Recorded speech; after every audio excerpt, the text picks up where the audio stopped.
नमस्कार विद्यार्थी मित्रांनो, माझं नाव सुहास भिसे. स्वागत आहे तुमचं सर्वांचं परदा करंट अफेअर्स मराठी या आपल्या मायबोली भाषेतील एज्युकेशनल यूट्यूब चॅनलमध्ये. विद्यार्थी मित्रांनो, आज आहे 4 मे 2024. आजच्या दिवसाचे जेवढेही चालू घडामोडीचे महत्त्वाचे टॉप प्रश्न बनत असतील ते सर्व प्रश्न आपण या व्हिडिओच्या माध्यमातून पाहणार आहोत. तरी सर्वप्रथम आपण जर नवीन असाल, पहिल्यांदा या चॅनलवरील व्हिडिओ पाहत असाल तर चॅनलला या ठिकाणी अवश्य सबस्क्राईब सुद्धा करून घेऊ शकता. ठीक आहे, चला तर मग आपण आजच्या व्हिडिओला सुरुवात करूया. त्या अगोदर कालच्या व्हिडिओमध्ये जो काही शेवटचा प्रश्न विचारला होता त्या प्रश्नाचं उत्तर जाणून घेऊया. काय होता प्रश्न? पहिली राष्ट्रीय महिला हॉकी लीग 2024 ही जी काही चॅम्पियनशिप आहे ती कोणत्या राज्यामध्ये सुरू झालेली आहे? तर बऱ्याच विद्यार्थी मित्रांनी अगदी योग्य उत्तर टाईप करून सांगितलं आहे. पर्याय क्रमांक डी, झारखंडमध्ये रांची या ठिकाणी विद्यार्थी मित्रांनो पहिली राष्ट्रीय महिला हॉकी लीग 2024 ची या ठिकाणी आवृत्ती सुरू झालेली आहे. क्लिअर? आता पाहूया विद्यार्थी मित्रांनो प्रश्न क्रमांक पहिला. टोटल संपूर्ण व्हिडिओमध्ये 12 प्रश्न असतील. सुरुवातीपासून शेवटपर्यंत व्हिडिओ काळजीपूर्वक पहा. एक एक प्रश्न महत्त्वाचा आहे. तुम्ही कोणत्याही परीक्षेची तयारी करा. प्रश्न क्रमांक पहिला काय म्हणतो? T20 क्रिकेट विश्वचषक 2024 साठी भारतीय संघाचा ॲज अ कर्णधार, ॲज अ कॅप्टन म्हणून कोणाची नियुक्ती या ठिकाणी करण्यात आलेली आहे? प्रश्न क्रमांक पहिल्याचं योग्य उत्तर आहे पर्याय क्रमांक डी, रोहित शर्मा हे या प्रश्नाचं योग्य उत्तर असणार आहे. तर रोहित शर्मा यांची या ठिकाणी ॲज अ कॅप्टन म्हणून नियुक्ती करण्यात आली आहे. कशामध्ये? T20 क्रिकेट विश्वचषक 2024च्या आवृत्तीसाठी. ठीक आहे, याच्याबद्दल काही महत्त्वाचे पॉईंट्स आहेत जे की एक्झामला ऑलरेडी विचारलेले आहेत. लिहून घ्या, टायटल लिहून घ्या. ICC men's T20 world cup ज्याची पहिली आवृत्ती झाली 2007 मध्ये. ही आवृत्ती आयोजित करण्यात आली होती दक्षिण आफ्रिकामध्ये.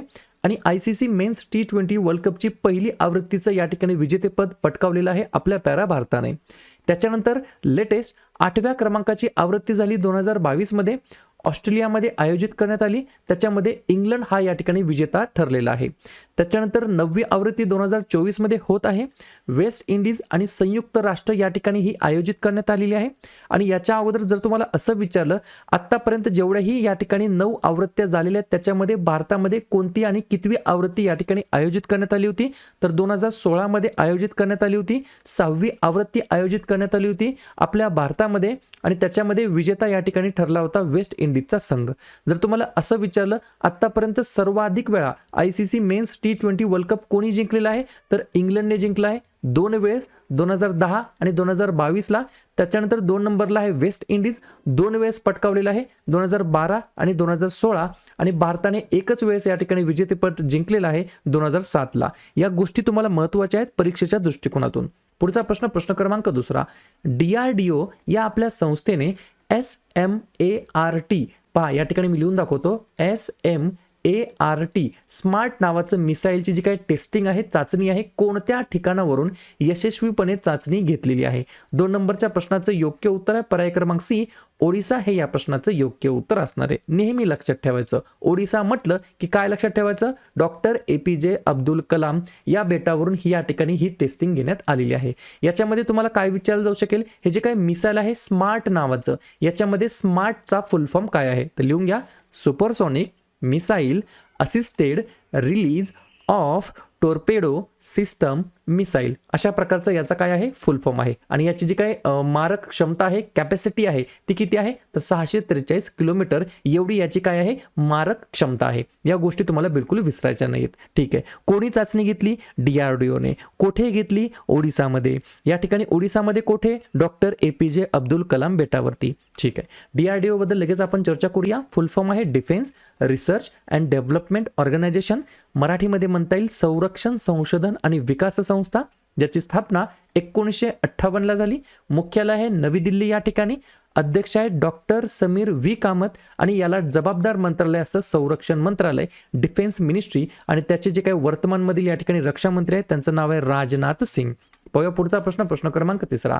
आकाशवाणी वृत्ताच्या महासंचालक पदाचा पदभार नुकताच कोणी स्वीकारलेला आहे? म्हणजेच आकाशवाणी वृत्ताच्या महासंचालकपदी कोणाची निवड करण्यात आलेली आहे?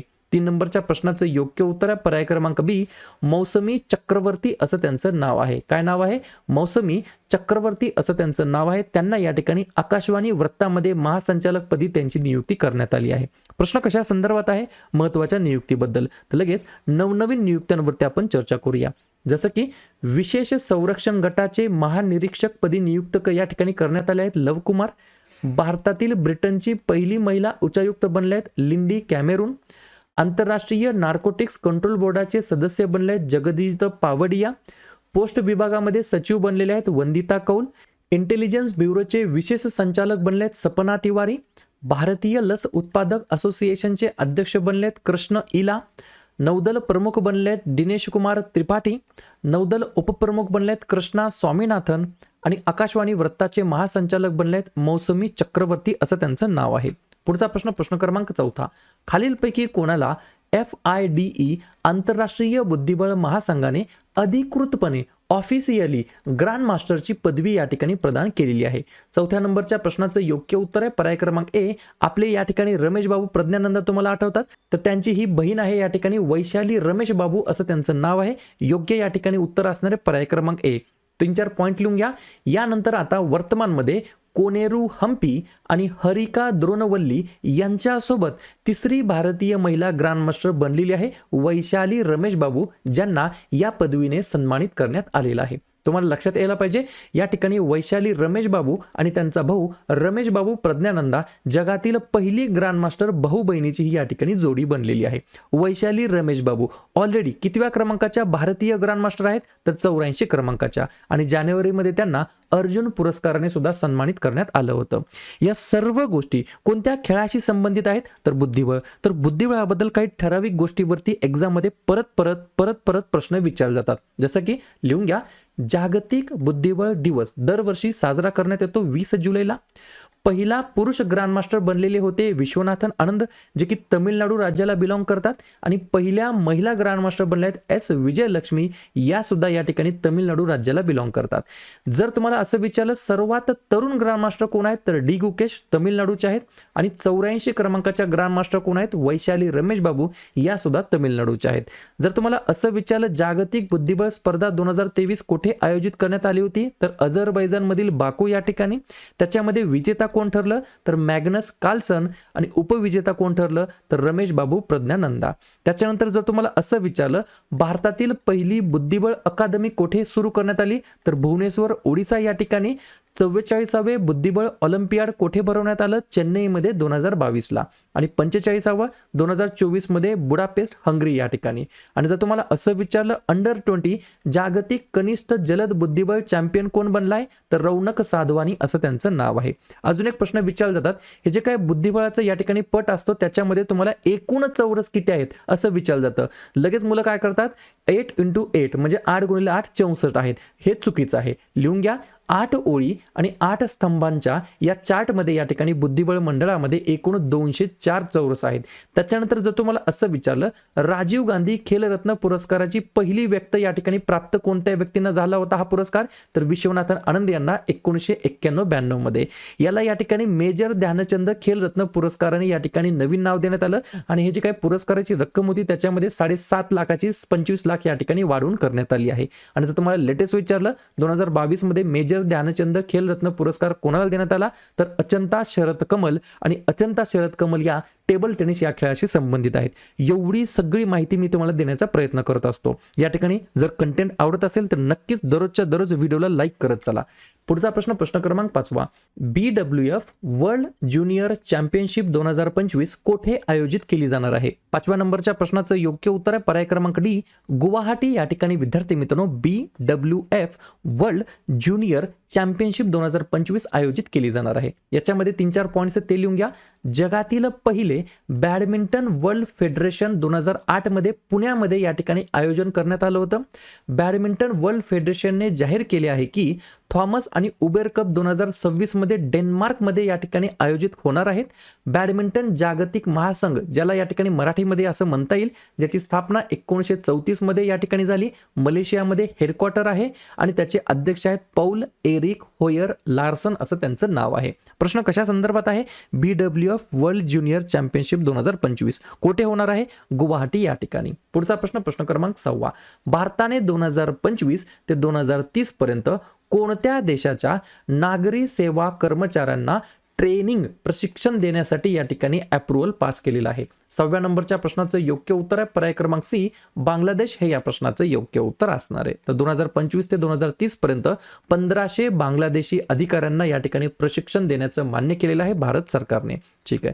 बांगलादेशबद्दल सांगायचं म्हटलं तर अध्यक्ष आहेत मोहम्मद शहाबुद्दीन, पंतप्रधान आहेत शेख हसीना, राजधानी आहे ढाका आणि चलन वापरलं जातं बांगलादेशी टाका. पुढचा प्रश्न प्रश्न क्रमांक 7वा कोळसा खाण कामगार दिवस केव्हा साजरा करण्यात येत असतो. तर 7व्या नंबरच्या प्रश्नाचं योग्य उत्तर आहे पर्याय क्रमांक बी 4 एप्रिल. माफ करा या ठिकाणी टायपिंग मिस्टेक झाली आहे. 4 मेला आपण दरवर्षी या ठिकाणी आजच्या दिवशी कोळसा खाण कामगार दिवस म्हणून साजरा करतो. करेक्शन करून घ्या. 4 मेला आपण दरवर्षी कोळसा खाण कामगार दिवस म्हणून साजरा करतो. कारण काय तर कोळसा उत्खननामध्ये कोळसा खाण कामगारांच्या कठोर परिश्रमाची आणि उल्लेखनीय योगदानासाठी ओळख आणि कौतुक करण्यासाठी हा दिवस आपण साजरा करतो. ठीक आहे. प्रश्न कशा संदर्भात आहे महत्त्वाच्या दिवसाबद्दल. तर लगेच काय करूया मे महिन्यातील जेवढेही महत्त्वाचे दिवस आहेत त्याच्यावरती आपण एकदा रिव्हिजन टाकूया. जसं की 1 मेला 3 दिवस असतात. आंतरराष्ट्रीय कामगार दिवस, महाराष्ट्र तसेच गुजरात राज्याचा राज्य दिवस आणि उज्ज्वला दिवस. 2 मे जागतिक टुना मासा दिवस. 3 मे जागतिक पत्रकार स्वातंत्र्य दिवस. 4 मे कोळसा खाण कामगार दिवस. 7 मे जागतिक ॲथलेटिक्स दिवस आणि जागतिक दमा दिवस. जागतिक दमा दिवस असतो मे महिन्याच्या पहिल्या मंगळवारी. 8 मे जागतिक रेड क्रॉस दिवस. 11 मे राष्ट्रीय तंत्रज्ञान दिवस. 12 मे आंतरराष्ट्रीय परिचारिका दिवस. 14 मे जागतिक स्थलांतरित दिवस. 15 मे कुटुंबाचा आंतरराष्ट्रीय दिवस. 17 मे जागतिक दूरसंचार दिवस आणि जागतिक उच्च रक्तदाब दिवस. 18 मे जागतिक एड्स लस दिवस, आंतरराष्ट्रीय संग्रहालय दिवस आणि मे महिन्याच्या 3ऱ्या शनिवारी म्हणजेच 18 मेला यावर्षी आहे सशस्त्र सेना दिवस. त्यानंतर 21 मे दहशतवाद विरोधी दिवस. 22 मे जैविक विविधतेसाठी आंतरराष्ट्रीय दिवस आणि 31 मे तंबाखू विरोधी दिवस आणि पुण्यश्लोक अहिल्याबाई होळकर यांची जयंती. क्लिअर. पुढचा प्रश्न प्रश्न क्रमांक 8वा चीन देशाच्या चंद्र मोहिमेवरती चांग E6 वर कोणता देश त्यांची पहिली चंद्र मोहीम IQ-Q प्रक्षेपित या ठिकाणी करणार आहे किंवा केलेली आहे. 8व्या नंबरच्या प्रश्नाचं योग्य उत्तर आहे पर्याय क्रमांक ए पाकिस्तान हे या प्रश्नाचं योग्य उत्तर असणार आहे. मला एक समजत नाही या ठिकाणी पाकिस्तान देशाची ही पहिली चंद्र मोहीम आहे ज्याचं नाव आहे IQ-Q. मी तर असं म्हणेल क्यू हे या ठिकाणी प्रक्षेपित करत आहेत. क्यू कशासाठी करत आहेत क्यू तर पर्याय क्रमांक ए पाकिस्तान हे या प्रश्नाचं योग्य उत्तर असणार आहे. पुढचा प्रश्न प्रश्न क्रमांक 9वा अलीकडेच चर्चेमध्ये आलेली नर्मदा नदीवरील ओंकारेश्वर केवडिया क्रूज यात्रा कशाशी संबंधित आहे. 9व्या प्रश्नाचं योग्य उत्तर आहे पर्याय क्रमांक डी मध्य प्रदेश आणि गुजरात सोबत या ठिकाणी रिलेटेड आहे संबंधित आहे नर्मदा नदीवरील ओंकारेश्वर केवडिया क्रूज यात्रा. पुढचा प्रश्न प्रश्न क्रमांक 10वा कोणत्या संस्थेने अलीकडेच Indian space situational assessment report ISAR 2023 जारी केलेला आहे. तुम्हाला फुल फॉर्म विचारला जाऊ शकतो. ISAR याचा फुल फॉर्म काय Indian space situational assessment report असा याचा फुल फॉर्म होतो. तर पर्याय क्रमांक सी हा या ठिकाणी जारी केलेला आहे इस्रोने. 2-3 पॉईंट लिहून घ्या. अहवालामध्ये इस्रोच्या विविध उपलब्धी आणि इस्रोने प्रक्षेपित केलेल्या प्रमुख उपग्रहांचे या ठिकाणी तपशील देण्यात आलेले आहेत. भारतीय अंतराळ युग सुरू झाल्यापासून 31 डिसेंबर 2023 पर्यंत एकूण 127 भारतीय उपग्रह प्रक्षेपित करण्यात आलेले आहेत. तसेच अजून एक इस्रोबद्दल न्यूज लिहून घ्या. इस्रोने चंद्राच्या ध्रुवावरती बर्फाचा पुरावा असल्याचा या ठिकाणी नुकताच सादर केलेले आहेत. तर दोन्ही गोष्टी कशा संदर्भात आहेत तर इस्रोबद्दल. तर इस्रोबद्दल बिलकुल विसरून जायचं नाही. फुल फॉर्म आहे इंडियन स्पेस रिसर्च ऑर्गनायझेशन. मराठीमध्ये म्हणता येईल भारतीय अंतराळ संशोधन संस्था. स्थापना झाली 15 ऑगस्ट 1969 ला. विक्रम साराभाई हे या ठिकाणी संस्थापक होते. अध्यक्ष आहेत S सोमनाथ आणि मुख्यालय आहे बेंगलोर या ठिकाणी. पुढचा प्रश्न प्रश्न क्रमांक 11वा नुकताच कोणत्या अभिनेत्रीला पंडित लच्छू महाराज पुरस्काराने सन्मानित करण्यात येणार आहे. 11व्या नंबरच्या प्रश्नाचं योग्य उत्तर आहे पर्याय क्रमांक बी हेमा मालिनी हे या प्रश्नाचं योग्य उत्तर असणार आहे. तर त्यांना या ठिकाणी पंडित लच्छू महाराज पुरस्काराने सन्मानित करण्यात येणार आहे. अशा प्रकारे शेवटचा प्रश्न प्रश्न क्रमांक 12वा जगातील सर्वात खोल ब्लू होल कोठे सापडलेला आहे. तर पर्याय क्रमांक ए मेक्सिको हे प्रश्नाचं योग्य उत्तर असणार आहे. तर मेक्सिको या ठिकाणी विद्यार्थी मित्रांनो जगातील सर्वात खोल ब्लू होल या ठिकाणी सापडलेला आहे. क्लिअर. तर अशा प्रकारे विद्यार्थी मित्रांनो हे होतात 12 प्रश्न. उपक्रम कंटेंट हा जो काय प्रयत्न आम्ही सुरू केला आहे मराठी भाषेमध्ये हा कसा वाटतो नक्कीच कमेंट करत चला. आणि या ठिकाणी तुमच्यासाठीचा आजचा खास प्रश्न अलीकडेच कोणत्या AI अँकरने ग्लोबल मीडिया अवॉर्ड जिंकलेला आहे? माया, सौंदर्या, साना की लिसा? तर ज्या पण विद्यार्थ्यांनी या प्रश्नाचं योग्य उत्तर येत असेल त्या प्रश्नाचं उत्तर तुम्ही कमेंट बॉक्समध्ये बिंदासपणे टाईप करून सांगा. या प्रश्नाचं उत्तर चुकू द्या, बरोबर येऊ द्या, काही हरकत नाही, परंतु ट्राय करणं, प्रयत्न करणं हे सर्वात जास्त महत्त्वाचं आहे. आणि दुसऱ्या दिवशी येऊन आपण दिलेल्या प्रश्नाचं उत्तर हे बरोबर आले की चुकलं हे दुसऱ्या दिवशी येऊन चेक करणं, तपासणं हे देखील तितकंच जास्ती महत्त्वाचं सुद्धा आहे.